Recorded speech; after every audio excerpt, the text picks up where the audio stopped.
جنگیں جن 4 بنیادوں کے اوپر ہوتی ہیں وہ 4 کے 4 عناصر قریش مکہ اور مسلمانوں کے مابین موجود تھے۔ پھر جب انہوں نے جنگ کی تیاری کی، بہت بڑا لاؤ لشکر، 7 شوال کو سن 3 ہجری میں ہفتے کا دن تھا، انہوں نے مکہ سے کوچ کا ارادہ کیا اور نکلنے کا ارادہ کیا، اور اپنی طرف سے وہ اس نکلنے کو خفیہ رکھنا چاہتے تھے، لیکن رسول اللہ صلی اللہ علیہ وسلم کی بصیرت اور دانائی،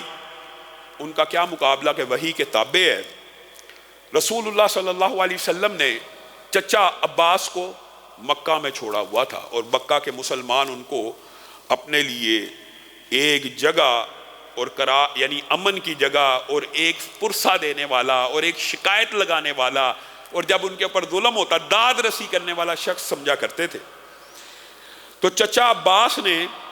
رسول اللہ صلی اللہ علیہ وسلم کو جیسے ہی یہ لشکر نکلا لیٹر لکھ دیا،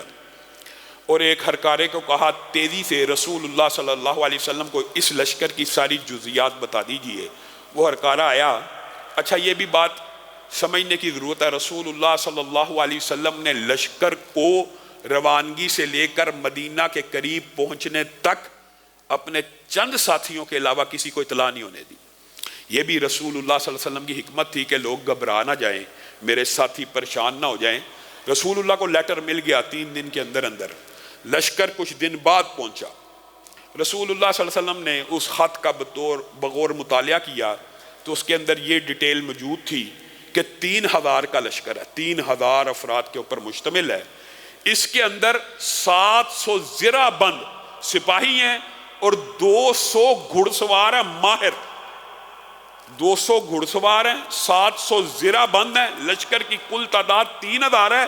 اور اے اللہ کے رسول، چچا عباس کہہ رہے ہیں، اور اس کے اندر اونٹوں کی تعداد انہوں نے لشکر کے تعداد کے برابر رکھی ہے، یعنی 3000 اونٹ ہے، 3000 اونٹوں کے اوپر مشتمل یہ لشکر تھا، 200 اس میں گھڑ سوار تھے، 700 زرہ والے۔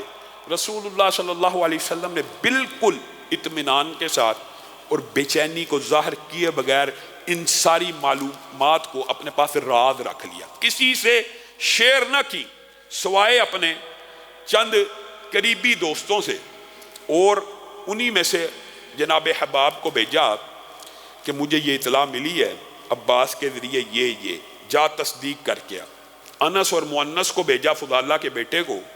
جاؤ مجھے یہ خبریں ملی ہیں۔ بعض احباب کو رسول اللہ صلی اللہ علیہ وسلم نے اعتماد میں لیا جو آپ کے لیے جاسوسی کا کام کیا کرتے تھے۔ اب یہ 3 اشخاص بھی جب گئے تو رسول اللہ صلی اللہ علیہ وسلم نے ان سے پوچھا، یہ جو میں اتنے بڑے لشکر جرار کی خبریں سن رہا ہوں کیا یہ درست ہیں؟ تو حباب نے بھی اس کی تائید کی اور انس اور مؤنس نے بھی اس کی تائید کی۔ تو رسول اللہ صلی اللہ علیہ وسلم نے ان سے ایک سوال کیا، کیا عورتیں بھی ساتھ لے کے آئے ہیں؟ تو انہوں نے کہا ہاں، آپ نے یہ جو سوال کیا ہم آپ کو یہ بتانا بھول گئے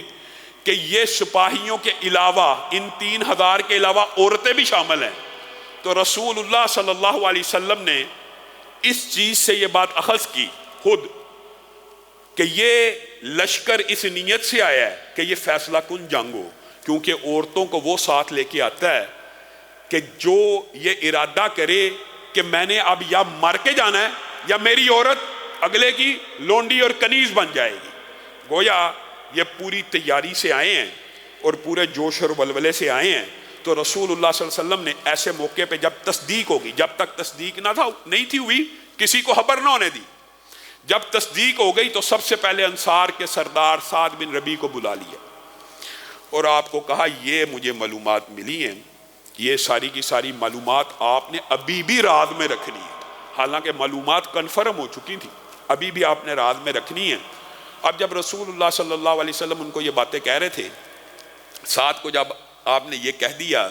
یہ دیکھیے صحابہ رسول اللہ صلی اللہ علیہ وسلم کی بات کا کتنا خیال رکھا کرتے تھے۔ سعد اپنے گھر میں داخل ہوئے تو سعد کی بیوی نے کہا میں نے آپ کی اور رسول اللہ کی ساری باتیں سن لی۔ تو سعد نے جو رسول اللہ صلی اللہ علیہ وسلم سے وعدہ کیا تھا میں آپ کی بات راز رکھوں گا، آپ کے سینے کے اوپر ضرب پڑی اور آپ واپس دوڑتے ہوئے رسول اللہ صلی اللہ علیہ وسلم کی بارگاہ میں آئے، اے اللہ کے رسول، آپ نے مجھے کہا تھا راز رکھنے کا، راز تو افشا ہو گیا، آپ ہی کی بات میری بیوی نے سن لی ہے۔ تو رسول اللہ صلی اللہ علیہ وسلم کا خلی انہا، اس کو چھوڑ، انشاءاللہ یہ راز کی بات آؤٹ نہیں کرے گی۔ لیکن یہ صحابہ کا حدیث رسول کے اوپر عمل کرنے کا جو جذبہ تھا، اللہ کے رسول آپ بعد میں یہ نہ کہنا کہ راز کی بات مجھ سے نکل گئی۔ اب یہ ساری کی ساری باتیں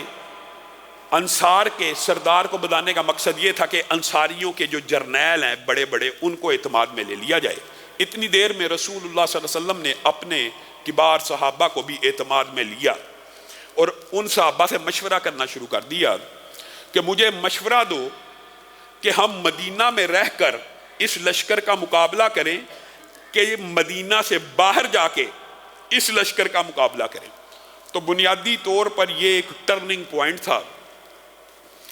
جو صحابہ آپ کے ذہن میں ہوگا، بدر کے مارکے میں رسول اللہ صلی اللہ علیہ وسلم نے جنگ کی نیت سے آپ کے سامنے رکھا تھا، سفر نہیں تھا کہ ایک تجارتی قافلے کے تعاقب کا سفر تھا۔ تو جو صحابہ بدر میں پیچھے رہ گئے، بدر کی فضیلتوں کی آیتیں نازل ہو چکی تھی، ان کے دل میں ایک جوش اور جذبہ پیدا ہوا اور وہ کہنے لگے اللہ کے رسول،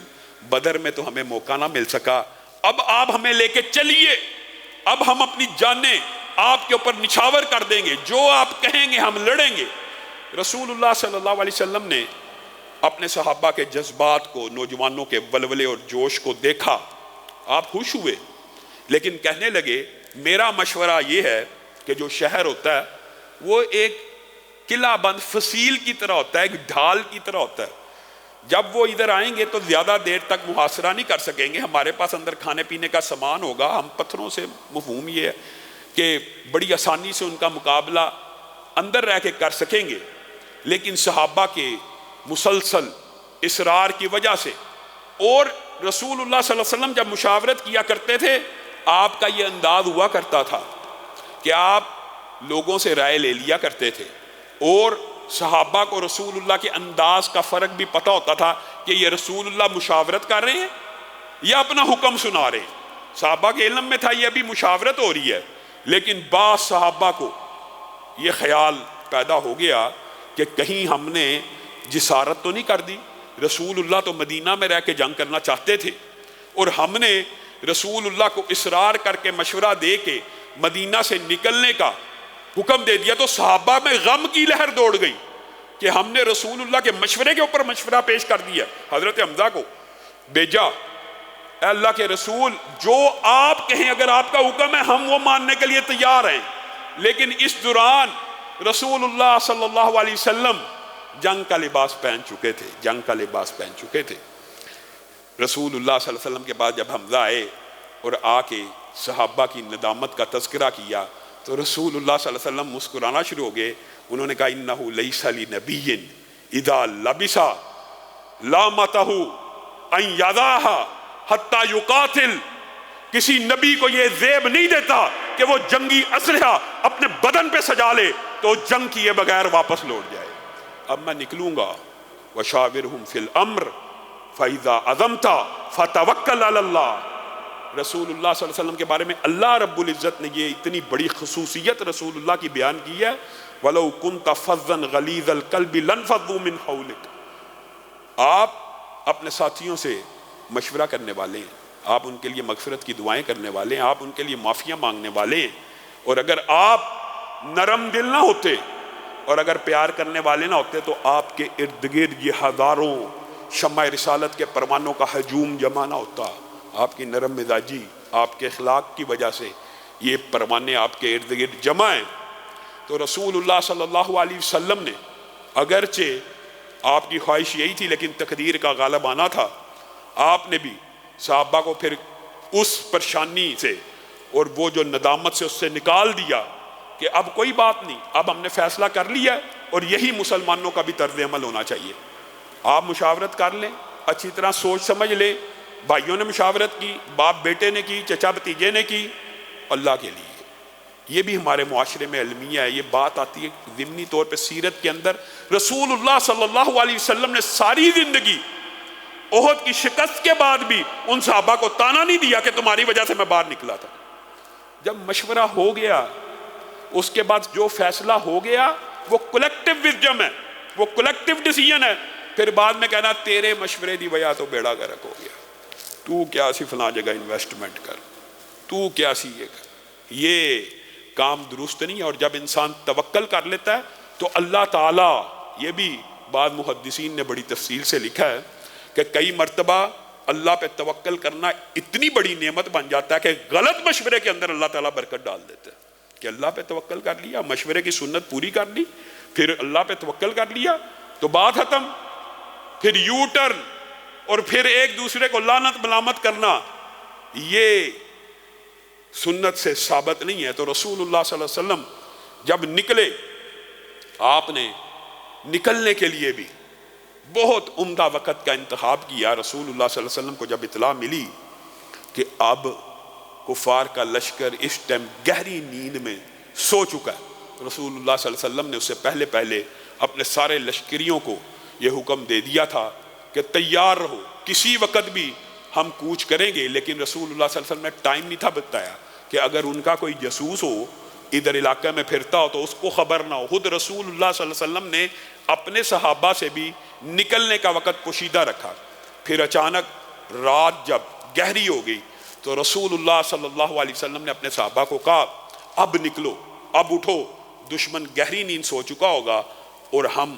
اچانک اس کے سر کے اوپر جا کے پہنچ جائیں گے۔ اس وقت تمام صحابہ کو پھر رسول اللہ صلی اللہ علیہ وسلم نے نکالا۔ انشاءاللہ